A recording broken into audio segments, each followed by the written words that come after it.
I think I went like 0 for 3 with Jake, first time going out. And then I booked like 2 jobs by myself. And then I think I went 0 for 20 on trying to sell a paint job, right? Which is like statistically really poor. I'm pretty sure people on average, sell about 30%, at least, when they start off. So I was like really, really bad.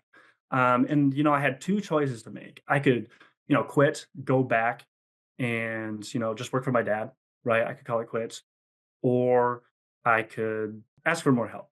And that's what I did because I kind of looked at everybody else and it's like they've been doing this for 30 years. This company's been around for 30 years. There's other people succeeding.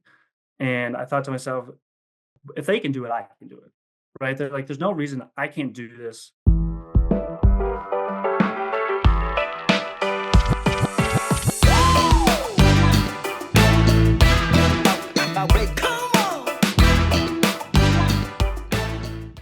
Welcome to the show.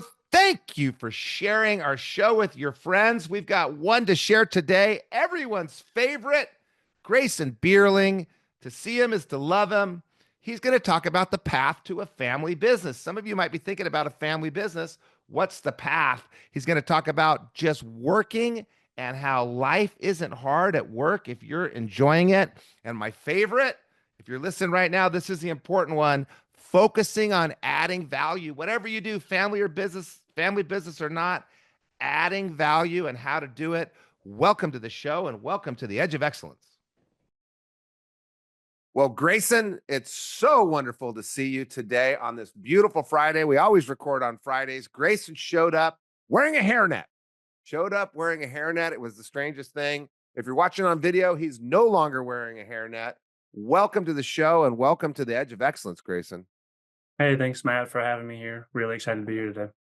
Thanks for making time. We talked about this a long time ago.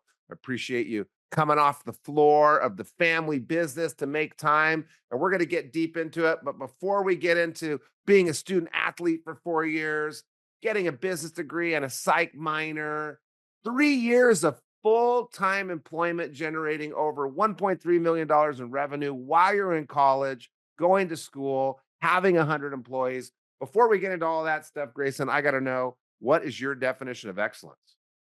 Yeah, Matt, my definition of excellence is never an accident. It is always the result of high intention, sincere effort, and probably intelligent execution. So it represents the wise choices of many alternatives. So High it's not intention. You said high intention. What type of effort? sincere effort. Sincere effort. I like that. And what was the last piece of your definition? Uh, Results of high intention, sincere effort. And what was the last one? Intelligent execution. Intelligent execution. So you become excellent at a thing or at many things if you decide you want to, first of all, and you act sincerely to your clarity of intention, and do the things necessary, not sleeping in, making it happen, and intelligently executing. I love that definition of excellence. That's the first time I've ever heard it like that. Good job. Well, we're going to get back into your life now because you are excellent, and we're going to figure out, what did you do in life to, have all these employees, have this high level management job, and then moving into taking over the family business. So I want to get into how did you play soccer while you're in college and have a job. I want to get into really the path of moving into your family business, which is called Cream Curl Bakery. If you're looking for Grayson, you can find him at Cream Curl Bakery, and he's working from the ground up. So we're going to talk about what it means to move into a family business that's been around for a long time, that's pretty successful, making food for all over the place. And my favorite, being your older brother's boss. I love that you were your older. Now he's only older by 1 minute, but you got to be the older kid's boss. I love. We're going to get into all that. But before we do, I just want to kind of set it up with what was life like in high school? What were you doing? How did you see yourself? What was your path? Yeah. So in high school, I had a group of friends, worked hard in school, graduated with a 3.8 GPA, so pretty good. So I was pretty studious, but I wasn't, a big, talker. I wasn't, outgoing very much. More, I kept to myself. I'd have a chat with my friends, but wasn't super outgoing. But um, If I was not in school, I was playing soccer, played all through high school. I also did club. So, but if I wasn't in soccer, I was working. So every day after school, Monday through Friday, and even Saturday, I was working for my dad. Started doing that, the summer going into my eighth grade year, and then I went all through high school just working for my dad. So if I wasn't in school, I was working after school or after work. Then I would go and play soccer. I would go to practice. Then after practice, hopefully get some dinner. I do my homework, repeat the next day. So that was pretty much what high school was. It was pretty busy. So you But were you were in high school pumping it out 7 a.m. till 10 p.m. every day of high school. pretty much, yeah. I Just mean, constantly working hard and you're studying really hard. You're soccering really hard because you've got school club and you played in college. So you must have worked really hard at soccer. You're working really hard for the family business. Did you feel like you had less time than your buddies? Did you feel like is that a regret that you have? Or are you stoked that you worked that hard while you're in high school? no, I enjoyed it a lot. I mean, I was doing everything I enjoyed. I liked working. I liked playing soccer. I was still able to, spend my weekends still once in a while with my buddies. Maybe we go snowboarding or see a movie. Still was able to make time for them. You may not be able to make everything, but I was definitely able to make the majority of everything.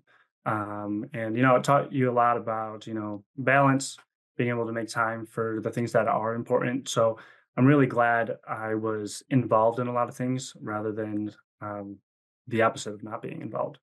Okay, so did you have high intention with all this? Were you already intending to work in the family business? Were you intending to play soccer in college? Were you intending to get great grades? Was that why you were doing it?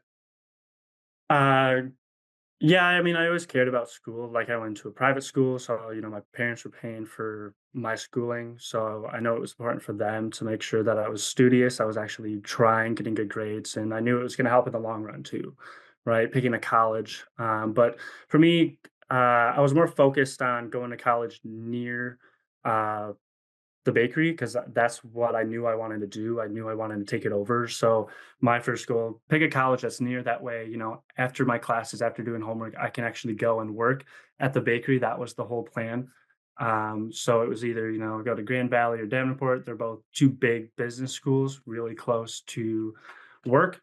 So that's where I just chose one of them. I wasn't focused on soccer. I didn't think I was going to play soccer in college. It wasn't my focus because I was looking more farther in the future of where am I going to really spend all my time, and it wasn't going to be in soccer, even though I did enjoy it. I was more focused on what am I going to do for the rest of my life and how am I going to set myself up? Because I looked at it as I'm the third generation of this family business. My grandpa started it. My dad and uncle took it over, right? So they're the ones that really blew up the business. And there's the third generation that is always looked at as, kind of wrecking it, losing the business, and I didn't want to walk into the business failing. So that was always on my mind, and I want to make sure I was prepared as much as possible. So I was looking more as how am I going to prepare myself the most, and soccer really wasn't uh, the plan. It was more of school and then working afterwards. Well, how old were you when you realized, you know what? I think I want to be the third generation that runs this business. It was probably my junior year of high Junior. school. Okay, so you're listening right now and you're thinking, you're in your car, you're on 1.5 speed, you're thinking, oh, I can't relate to this. I don't have a family business. Or maybe you're thinking, oh, I do have a family business. I don't know if I want to take it over. There are people that change their mind. There are people that figure things out later. I would say that Grayson, you kind of figured it out way earlier than most people. And it's kind of strange. It's unique. It's different to know exactly what you want to do. I wanted to be an archaeologist when I was, a sophomore in high school. And then I wanted to be a rock star before that. I wanted to be a lawyer in college. So I kept changing, which I think is more typical. Most people change many times. A lot of times you'll start your career and they say you'll change your career 6 times in your life. So Grayson's somewhat unique in that he kind of knew what he wanted to do, but shouldn't be unique in how he did it. So if you don't know exactly what you want to do, you can still have intention to kick butt. If you don't know exactly where you want to work or what you want to do for work, You can put sincere effort into figuring that out, trying things out, preparing your resume no matter what you do, being ready for any opportunity because you've done so many great things, got such great grades, been on such great teams. So you're in a unique situation. And then the other thing that's kind of interesting that you said that I want to call out, you worked harder in high school and college than just about anybody. Most people, they do sports and they can't work. Oh my God, I can't work. I'm doing sports. I hear that in Aliso Viejo. If you're an Aliso Viejo parent listening right now, put your kids to work. They're not going to succeed if all they play is Little League. So most people don't do extreme soccer, extreme work, extreme school. Some people do. But what you said is interesting. It's not hard if you enjoy it. If you don't enjoy school, find a way to enjoy school. Man, it's cool. You're expanding your mind. If you don't enjoy work, find work that you do enjoy, or look at what you don't enjoy and how it will get you to what you enjoy. So you're studious, playing soccer, in shape, hard work, and do all this stuff, and you've got this vision of, I'm going to go to work in this business later in life, so I want to stay with it and continue to learn my business. And so you moved to college, and what was life like in college? It was, well, first year was COVID, so it was really weird. Had to wear a face mask, went to 1 or 2 classes, otherwise the rest were online. Um, Wanted to, keep doing things, I could work, still with my dad, of course, working for him. But, I did miss soccer at that point. So luckily, the school had a club soccer team, practice a couple times a week, have a few games, super competitive. We still play, D1 schools and all that. So it's a competitive group. Just got to pay to play, but that's all right for me because I enjoyed it and I wanted to fill my time with something that I enjoyed. So it did get busy. But then it got to a point where I was, working for my dad, doing school, playing soccer. But for work, I was kind of stuck doing the same thing I was doing. Because I started from the very bottom, right? Doing all the grunt work, doing all the basic stuff. And as time moved on, as the longer I worked there and the, better work ethic that I grew, I started, getting more responsibilities and more responsibilities. But it got to a point where I couldn't do anymore, couldn't learn anymore, or at least at the pace that I wanted to, just because I was still part time. I was in school, and understood that. So it's like, yeah, I could go somewhere else and get paid more at any opportunity, but I didn't see it as a value for me wanting to run the business because it would be something completely different, right? So I knew if I was going to leave the family business and go do something else because I wanted to learn more, I knew it had to be beneficial to me. I knew it had to be the next step. And that's kind of where College Works kind of came into play.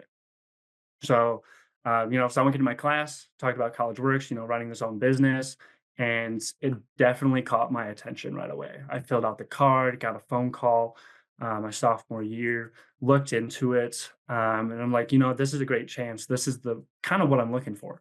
This is what I think that I need to get to the next step. So I remember telling my dad about it. And, obviously, if I'm going to take over his business, he's like, come work for me, right?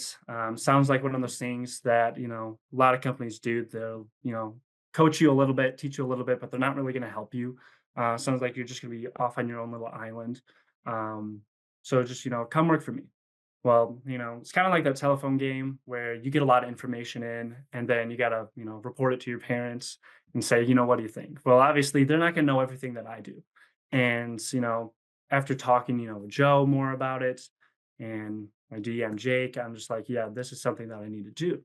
So instead of, asking, my dad or convincing him to let me do the program, it was more of, hey, like, this is something that I want to do.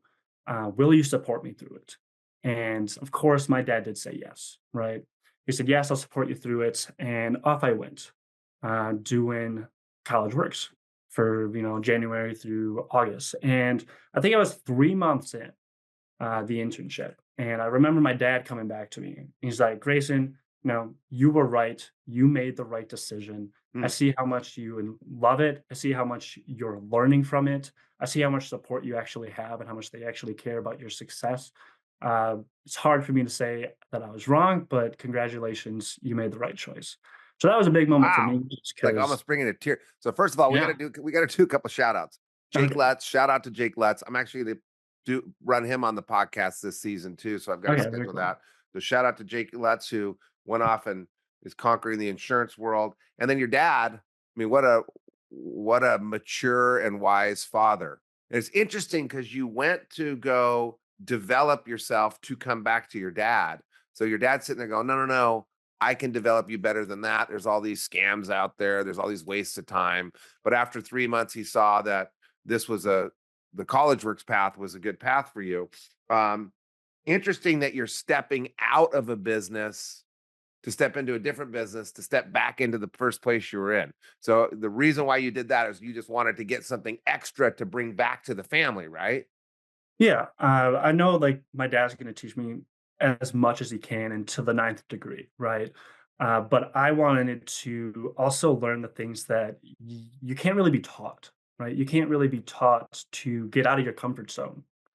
And there's a lot of things that I want to do. And if you remember, I said I was more introverted in high school. One of the things that I loved about the program is it was definitely going to get me out of my comfort zone and talk to people. And I was thinking, if I'm going to talk to people all day over the phone, in person, work with other businesses, I'm going to want to enjoy it. I'm going to That's kind of want your to, high intention. It was a high intention thing. I want to run the family business. And there's what'd you say? High intention, sincere effort, intelligent execution. So I don't know when you came up with this definition of excellence, but you've been practicing it for a long time. Did you come up with your definition of excellence by looking at your life and kind of figuring out what you did? that's really what I did because, I could have looked, I listened to the podcast, Matt, I do. And a bunch of people have sometimes they're similar definitions, sometimes they're different, but I'm like, if I'm gonna make a definition for myself, I definitely need to look back at my own life and, see what I did to get to where I am today. Okay, so you had this high intention and you had this sincere effort, but it's the intelligent execution. I need to bring something that the family doesn't already have. I need to bring something that I go out and get to add to what they have. So you're not coming in and diluting the knowledge base, you're adding to the knowledge base. So you started doing the college works and tell us about that. So yeah, first year, I knew I was gonna be good at the management side of everything because You that's did? I thought I would be pretty good at more of Nobody running a knows they're going to job be good site. at I thought nobody I'd be good at knows. running a job site. Just because Huh? I had a little bit of management experience. What I thought I was gonna be bad at was sales, Okay. and I was actually really bad at sales when I started. I think, I went, like, 0 for 3 with Jake, first time going out, and then I booked, like, 2 jobs by myself, and then I think I went 0 for 20 on trying to sell a paint job, right? Which is, like, statistically really poor. I'm pretty sure people on average, sell about 30%, at least, when they start off. So I was like really, really bad. And, I had two choices to make. I could, quit, go back and, just work for my dad, right? I could call it quits, or I could, ask for more help. And that's what I did because I kind of looked at everybody else and it's like they've been doing this for 30 years. This company's been around for 30 years. There's other people succeeding.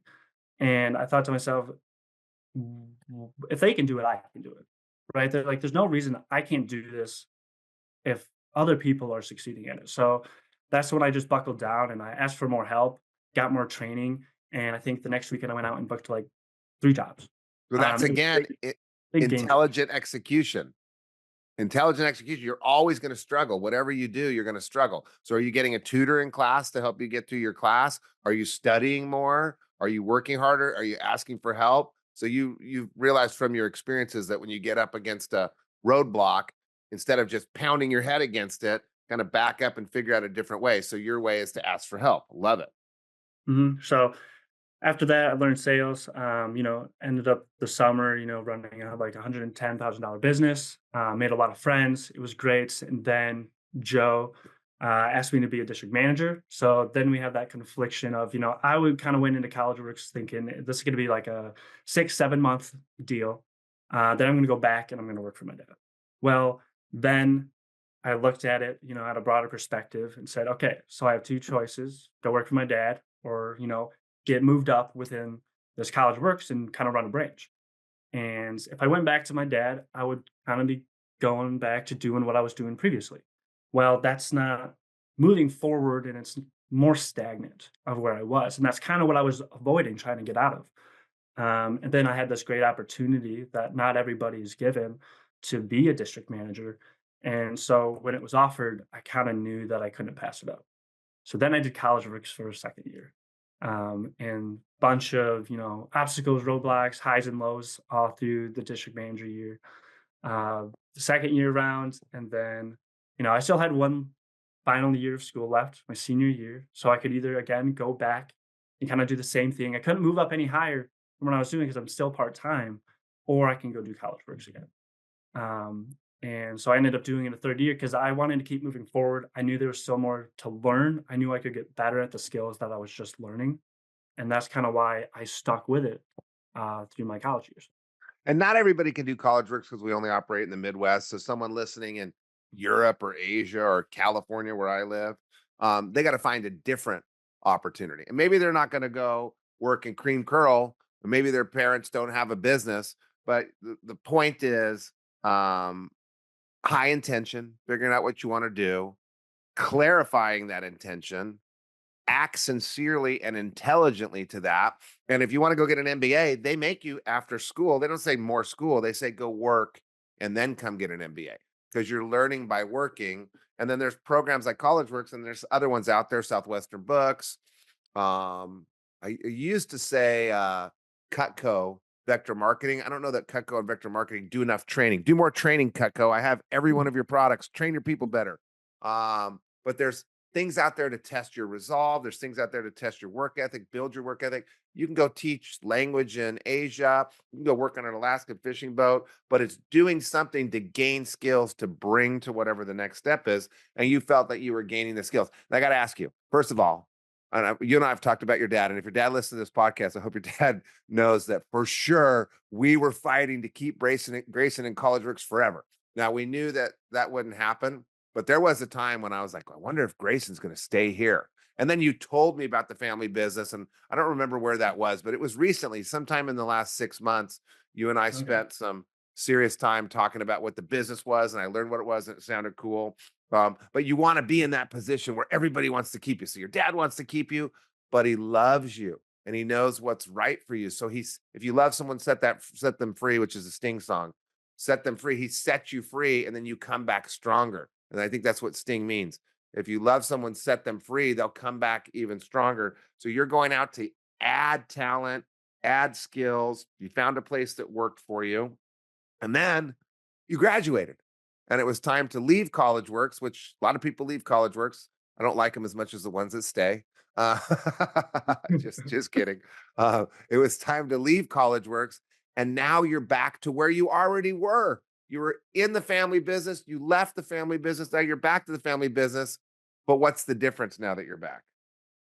Difference now is I have a lot more responsibility than I had before. And I'm also learning a whole lot more new things now that I'm there all day. So I can start early in the morning. I usually start at probably either 5:15 or 5:45 in the morning, and then I'll stay till about 5:15 at But you're night. used to 12-hour days. I'm used I've to 12 hour heard days. It's people not a problem.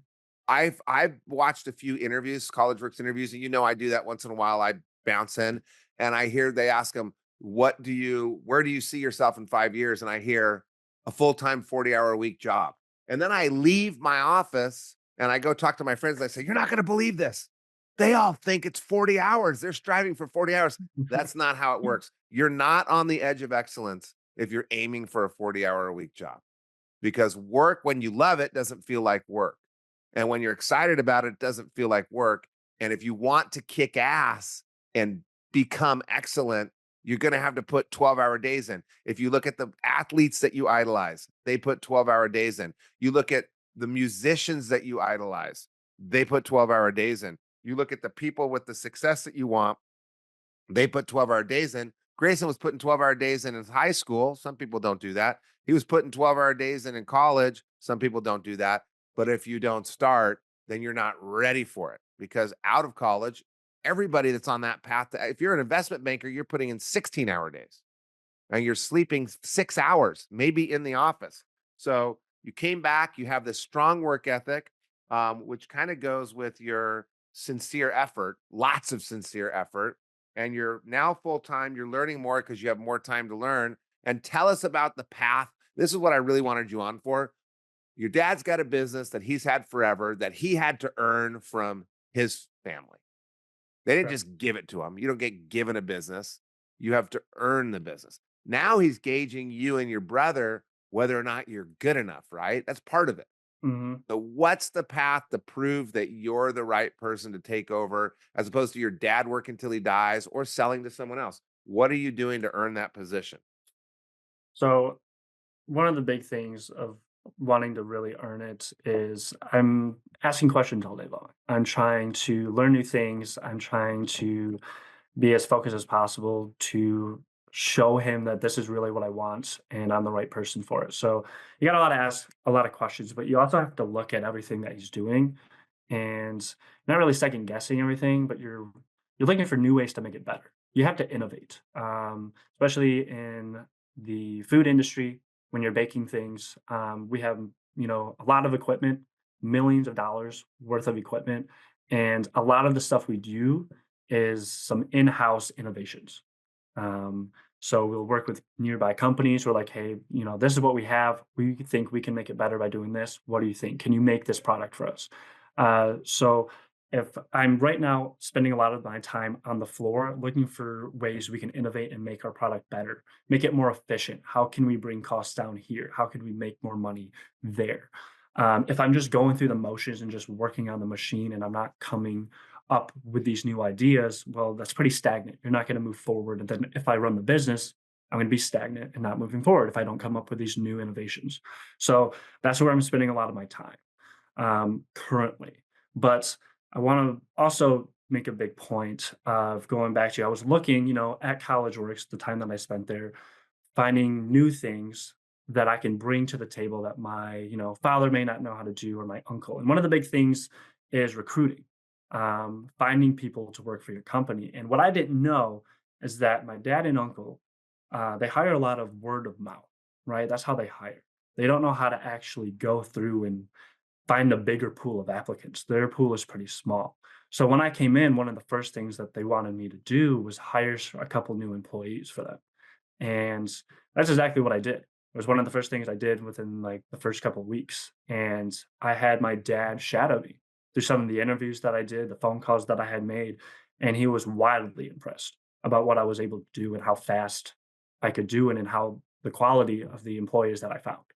So that was something that really impressed him. And that's something that, gets me that next step closer to earning his trust to let me run his business. Okay, so I'm going to hit that. And I'm going to come back to what you said. So, first off, on that, I believe that humans are humble. And I believe that people that are on the edge of excellence may not really understand what's unique about them and why they're so excellent. And so I just think people are humble. We just go through our life and, don't really know I'm really good at this or I'm really good at that. We know what we're bad at, but we don't know what we're good at. We remember the 20 bids and not booking any jobs and we suck at sales, but we don't remember that we're actually too personable and that's why we suck at sales. There's sometimes a positive cause. So I bet you didn't really know that you had, somewhat of a expertise in how to recruit versus hire, how to weed out people that are wrong for the job without them even knowing they're being weeded out, and how to get people that are right for the job to really consider the job. But you done, I mean, I bet you did 600 interviews Oh yeah, for just in sure. your 3 years at College Works. Most people never do 600 interviews ever in their life. In fact, even managers, I bet you the average manager has probably done 20 total interviews in their life, something really low like that. So you're actually an expert in the field of recruiting that your dad kind of saw because your dad's paying attention to what you're doing at College Works because he wanted to make sure it was good enough for you, right? So he Mhm. knew maybe that you were bringing some value. But I just want to flag that most people, if you're listening right now, there's probably some things that you're really good at that you're a little too humble about. You need to be more arrogant. And the other thing I just have to ask, how many of your ideas that you had were just dumb ideas versus how many were good ideas when you came in as this young, excited new person in the company? Oh yeah, you definitely have more bad ideas than good ideas for sure. Just How do get you explain just thinking about you being young and new and your family being, I don't want to say old, but experienced? experience and expertise. How do you approach the previous generation with ideas? When you're the third generation, or you're the second generation, or you're the fourth generation, and you're going to talk to your uncle, your dad, your grandpa, whatever it is, how do you approach them with ideas? And how do you approach them with ideas that maybe they haven't thought of versus ones that they've already tried 100 times that are bad ideas? Yeah, so sometimes you gotta ask, you just gotta ask the question of like, what do you see here? And then it's like, okay, this is what I see, what do you think? Right. And there's times where I'm like completely off on what I'm looking at because I'm not used to, I didn't spend a whole lot of time looking at machinery, and because you can't just like look at what you see, you have to actually understand the process. That's part of baking. Like everything's about time, temperature, uh, it's there's a lot more into it than what one would think. And so that's kind of what I have to train my brain and trick my brain into thinking differently than what I'm used to. So in order to do that, I told my dad, like, I'm gonna come and I'm gonna just ask you questions. He's like, I don't care if they're good or bad, you have to ask them in order to figure it out. So you're going to come with good ideas. I'll have some once in a while, and we'll go off those. It might not be perfect, but it's something to go off of. Or it could be completely off and we'll just trash it. But at least the gears are moving, at least we're heading forward. And that's part of innovation is you need a lot of ideas in order to get the right one. So I think step one might be get that previous generation to the point your dad was already at. So some people are resistant, some people are feel threatened. So your dad was already at a point where I'm looking for ideas. No idea is a bad idea. We want the wheels churning. Your dad was already at the point where, hey, Grayson's bringing me something. How can I find the good in this? So I think there needs to be a conversation where you let the previous generation know what your intention is. They already knew Grayson's hard work. I mean, your parents already knew, your uncle already knew that these kids are working their asses off, doing the best, kicking people's butts. And there's got to be some sort of clarification that, is this what you want? And here's what I'm going to do. And it's okay if some ideas don't work, but let's get the mind rolling. And then what you said as your kind of path to family business, ask a lot of questions. The opposite of that is arrogant and entitled. So stay humble. Is it Kendrick Lamar that says that? Stay humble. I'm going to be in trouble. Jacob, don't give me shit about my band understanding. Stay humble. Ask a lot of questions. Opposite of entitled. Then you said observe and learn. Stay curious. That intelligent execution that you talked about, that sincere effort. Stay curious. It's the opposite of being disengaged. Stay engaged. And then focusing on adding value and being innovative. And that's where a lot of the Gen Z misses out. It's all about them. And what's the company going to do for me? Who's going to listen to me? I want my idea. So my idea is my trophy. I want to see my idea run with. No, it's how do I add value? And how do I integrate conversation to see if my idea is adding value or if it's just me blabbing and pushing. It's that cohesive working together. So you come in, and you know what we didn't do? Cream curl. We didn't talk about what cream curl does. And I'll tell you what my understanding is, and then you fill in the blanks. Okay. You have a bakery that bakes for other bakeries. You start off early. You've got a bunch of machines that are really expensive because, like a donut, you don't make donuts by hand, squirt, squirt, squirt. If you're making 10,000 donuts, you need conveyor belts and there's dangerous stuff going on. So you're making different things for different bakeries and you make it in the Grand Rapids area. And then you have to have trucking to ship it out to where it's distributed, which could be a Kroger's or a grocery store or another bakery. And you distribute all over Michigan. Is that right? We actually, since we're like with Meyer, Kroger, Walmart, we actually just ship all across the country. So You like, I do. think Okay. so So yeah, like Florida, New Mexico. New Yeah, Mexico. So I get to eat your stuff when I go back to New Mexico where I grew up. I can't yeah, wait. I've yeah, probably yeah. eaten it there. So people don't know that. They say, yeah, Dunkin' Donuts, it's time to make the donuts. You don't remember that ad. Dunkin' Donuts for the West Coast are made at a place in Arizona. I've been there before. It's like a 100,000 square foot facility. They make them, they freeze them, and they send them to the Dunkin' Donuts in California. There's not somebody waking up in the Dunkin' Donuts. And a lot of baked goods are made and frozen and sent to be reheated. Or tell us what you do. So basically, we make all the ingredients. We have our own recipes that we make, and we mass produce pastries. Right? We have a bunch of different products. We'll even change. We'll bring in new products and end products depending on what it is. Like we used to make cinnamon rolls and hot pockets, but we don't do those anymore. But we'll make cream curls. We'll make eclairs, cream puffs. The steamed windmill cookies are pretty popular. So we make a bunch of different pastries, but they're all kind of like mass production, right? So we mix everything. We make all the ingredients, the recipes.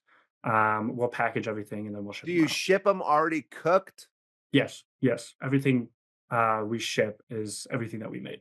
So you have a manufacturing and logistics company, because when you're shipping something that's bread already cooked, it's got to get there today, right? No, you can freeze it. Oh, you freeze it. Okay, that's what they Yeah. do with the donuts too. Mhm. So Yep. you create it, you freeze it, and then you still have a logistics company to get it to where it's going still frozen. Yeah. And do you hire out the logistics, or do you guys own your own trucks? We hire out. Okay, so just if you're listening right now, you're usually going to be a manufacturing business or a distribution business or a retail business. When companies try to do all three, they usually lose. So you guys a long time ago decided we're in manufacturing, we're going to hire out for the trucking, we're going to service the retail, and then you built partnerships with these retailers, and that's another key. Back to your point, it's a family value of the Bierling family to add value.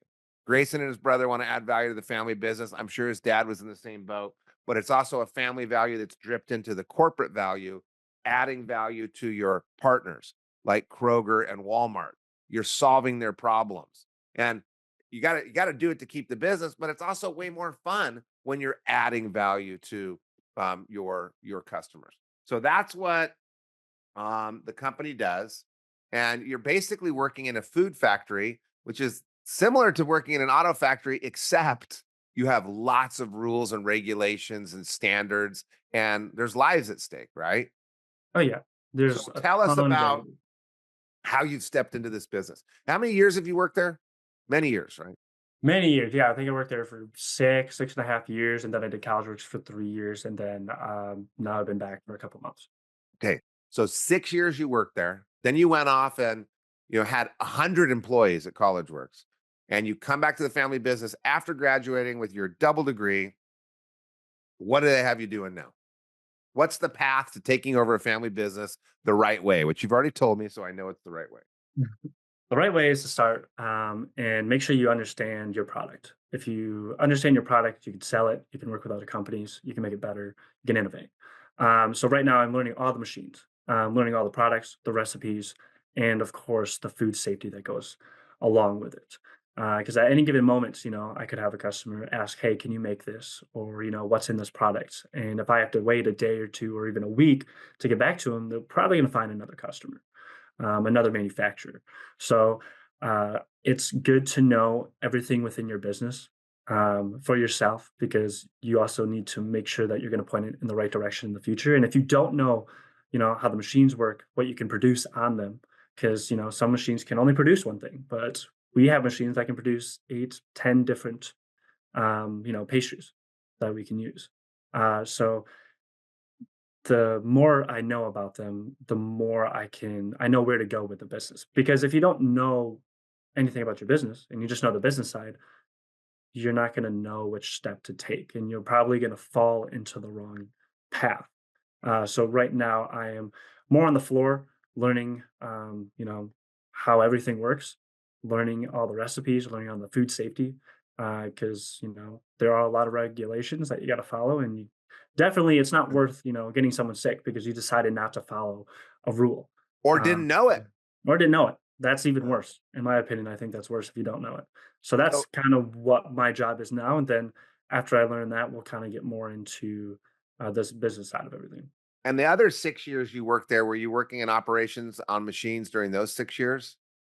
Yeah. So I was more on one machine than the other ones, but I knew the flow of the business. So if there was a problem that I saw with the product, I knew where to go and look and make adjustments with one department or the other. So let's say your cream curl, there's 3 departments, right? You gotta make the dough, you gotta process the dough, you gotta bake it, and then you gotta fill in and package it, right? Based on what it looks like, smells like, tastes like, I know where to go to fix the problem. And it's a chain event. So you kind of have to start at the end, from the packaging.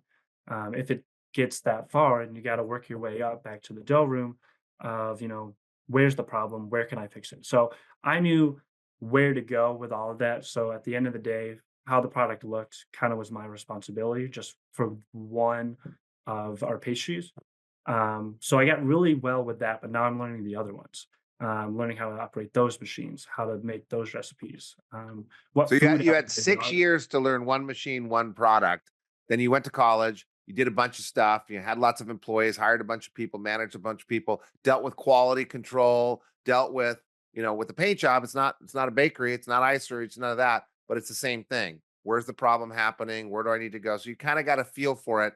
Now you're back and you've got to learn the rest of the machines, but it'll go a lot faster. And I just want to comment on the first of all, the humility.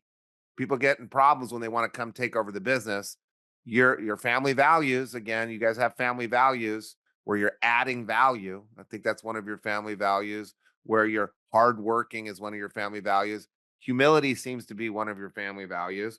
You're going to come in and there's always more to learn. You're not that straight out of college arrogant kid telling everybody what to do. You're diving back in and you need to learn the operations because your customers want to know how to change things, and your family feels that if you really understand the operations, you're going to be more creative in how you change things. And then there's the safety and compliance. If you haven't lived it, you could lose the whole business. Something could go really wrong. So there's a path in this bakery business, but it's the same in other businesses. You need to know how the operations work so you know how to make it cheaper, faster, better. And it's always the end user, the customer, the Walmart that matters. It's not the profitability that kind of comes because you solve the problem. So I got to ask you a side question. Is your dad super tall, blonde, good looking dude with abs like his two boys are? He is shorter than me. I think he's like 6 foot because I'm like 6'3", or he might be like Is he all 5'11". chiseled and So strong he's jawline? small. He's skinny, losing his How do hair you a little how do bit. you guys look like you in the business you're in? I have a construction company. I should be big and burly. I've got like a baker's belly. All you guys have abs. Seems like you're We don't eat genetically really cut the out for product. this. What'd you say? I don't really eat the product. I'll taste test, but I won't, sit there and start munching. I would. I would start munching. I would start munching. Okay. So, any other advice you have for people that are in their 20s, that are in a similar boat to you that want to come in and move into the family business or want to figure out if they want to move in the family business? Um, I'd definitely say, at least start in the family business. Like if you're trying to figure out if it's for you or not, at least understand the business a little bit to figure out like, A, is this something that, the industry needs? Like, is this something that you can see that's going to last long term? Or do you think it's only going to be here for a short amount of time? Because that's honestly where my grandpa started. Because, his grandpa, so my great grandpa, he had a little shop, a little pastry store, and he made a whole bunch of different stuff. And my grandpa's like, I don't see that lasting long term. So what he did is he took one product, which was the cream curl, and he's like, I'm going to mass produce this. And he's like, I'm not going to compete with you, Dad. I'm going to sell outside of the state. So that's how that started. And then obviously, my dad took it over with my uncle. But you got to make sure look at it. Is this something Tell that's me going your to uncle. Tell me your uncle's not chiseled. not chiseled? What do you mean? Is he big or is he chiseled like the He's rest tall of like them? me. Is He's he like, chiseled? Does he have yeah. abs? No, Thank no. God. Okay, now you're in trouble because you know your uncle's listening to this. I just had to get one in there. Which is Go, fine. uncle. Okay, so you're saying seek understanding, seek to Mhm. understand the business. And then you're saying, and you said this before, intelligent execution. You're executing the thought of where do I go next? Intelligently analyze where do you see the business going? And every business can be gone in 2 years. Every business can miss the S curve or miss the changes. Uh, you look at Netflix versus Blockbuster. Netflix, everybody's got Netflix now because they saw things changing and they decided to go to streaming from mailing those discs to your house that they used to mail. You used to get 2 discs at a time and you mail them back and you get another one.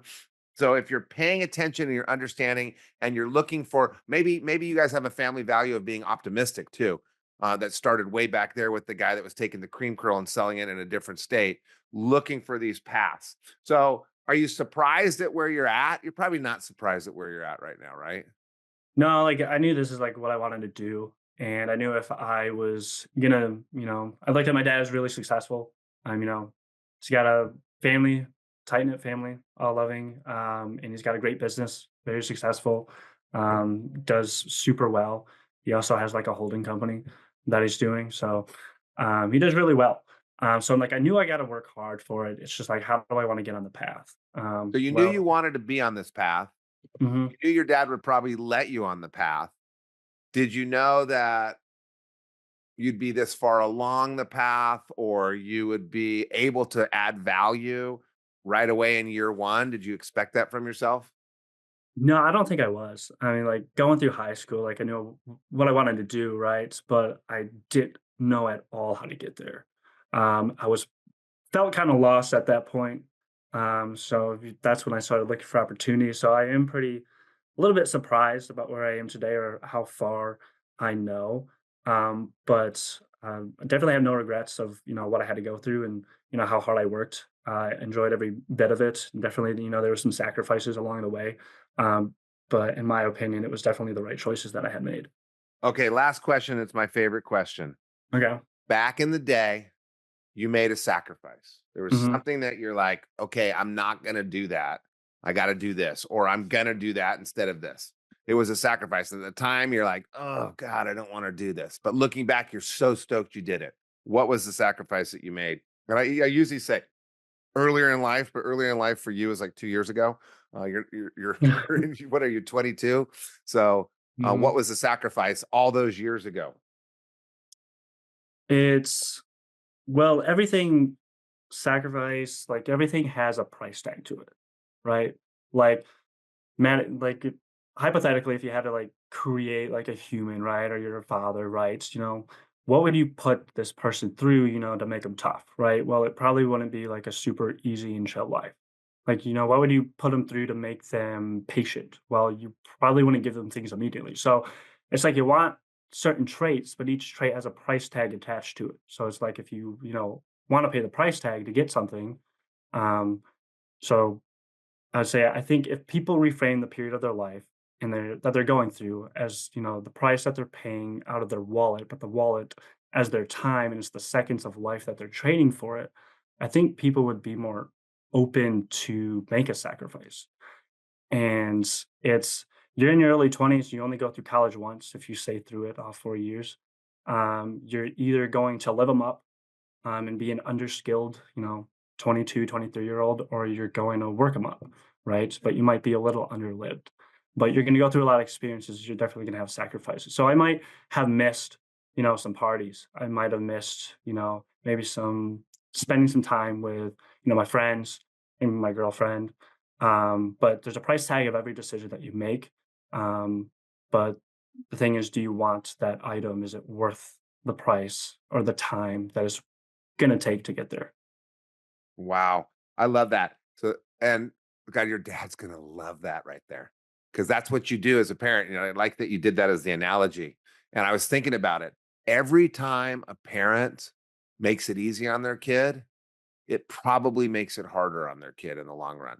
And every time a parent makes it a little harder on their kid, like my kids had to buy their own cars and pay for everything, and they hated it, but it's better in the long run. And the Dalai Lama, I'll butcher the quote, but he said something like, that which brings short-term pleasure usually brings long-term pain. And I'm paraphrasing.